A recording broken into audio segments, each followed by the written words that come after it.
ভিডিওর স্টার্টিংটা দেখে হয়তো তোমরা খানিকটা বুঝতে পেরেছো। হ্যাঁ, চলে এসেছি হালিশহর, আর এখান থেকে সোজা আমরা চলে এলাম রামপ্রসাদ ভিটে। এসেই তো দেখি প্রচুর মানুষের ঢল। তোমাদেরকে যেমনটা বলেছিলাম যে প্রত্যেক বছর জানুয়ারি মাসের ২৬ তারিখ এই রামপ্রসাদ ভিটেতে কিন্তু মায়ের অন্নকূট অনুষ্ঠানটা করা হয় ভীষণ আড়ম্বরের সাথে। তাই প্রচুর মানুষের ঢল, আর প্রচুর মানুষ এসেছেন দূর দূরান্ত থেকে শুধুমাত্র মায়ের পুজো এবং প্রসাদ গ্রহণ করার জন্য। আর এই দিনটিকেই উপলক্ষ করে কিন্তু এখানে মন্দির চত্বরের আশেপাশেও কিন্তু একটা মেলার পরিবেশ তৈরি হয়।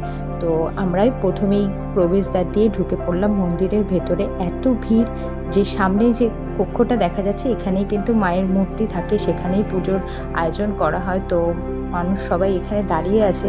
পুজো যেহেতু এখনও শেষ হয়নি, তো মায়ের মূর্তিটাও এখান থেকে সোজাসুজি দেখা যাচ্ছে না, তবে তোমাদেরকে যতটা পারি দেখানোর চেষ্টা করছি। আর তোমরাও দেখে বলো যে তোমাদের কেমন লাগছে এই মন্দির কর্তৃপক্ষের আয়োজন।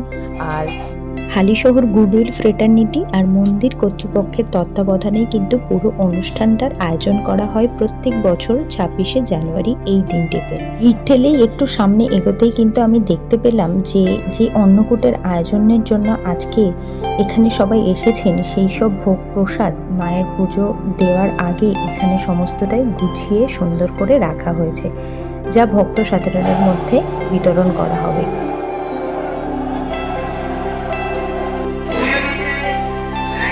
মন্দিরে বিভিন্নভাবে ভোগ প্রসাদ পাওয়া যায়। যারা কুপন কেটেছেন তাদের জন্য এই লাইনটা দিয়ে সামনে এগিয়ে গেলেই কিন্তু তারা যে কুপন কেটেছেন তা দিয়ে ভোগ প্রসাদটা পেতে পারেন। আর তাছাড়াও মন্দিরের কর্তৃপক্ষের থেকে সাধারণ মানুষের জন্য সাধারণভাবেই ভোগ বিতরণও করা হয়।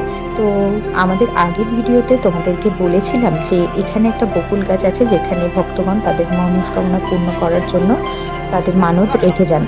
তো সেটাই এখানে দেখতে পেলাম। আর এইবার একটুখানি মন্দিরের দিকে এগিয়ে যেতেই দেখছি যে ঠাকুরমশাই কিন্তু মায়ের পুজো মোটামুটি শেষ করে এই অন্নকূটের যেখানে সাজানো হয়েছে সেইখানটা চলে এসেছেন। আর এই যে অন্নকূটটা সাজানো এবং সেটা কিভাবে মাকে অর্পণ করা হবে সেই পুজোর সমস্ত বিধি কিন্তু ক্যামেরার মধ্যে আমরা একটু ধরবার চেষ্টা করেছি। তো তোমাদের জন্য থাকলো সেই পুজোর বিধিটা, যেভাবে মাকে ভোগটা অর্পণ করা হয় তার জন্য ঠাকুরমশাই এখানে বসে পড়েছেন পুজোর জন্য। তো দেখতে থাকো।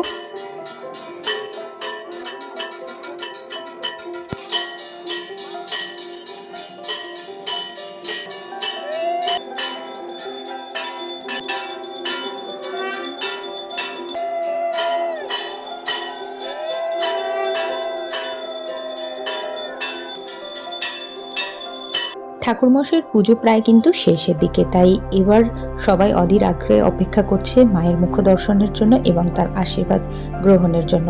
তো আমাদের রামপ্রসাদ ভিটে নিয়ে আর একটা ভিডিও কিন্তু অলরেডি চ্যানেলে আছে, তোমরা চাইলে সেটাও একবার ঘুরে দেখে আসতে পারো। আর ভিডিও শুরুতেও কিন্তু তোমাদেরকে বলেছিলাম যে এই অন্নকূট অনুষ্ঠানটাকে ঘিরে মন্দির চত্বরের চারপাশে এক বিরাট মেলাও বসে।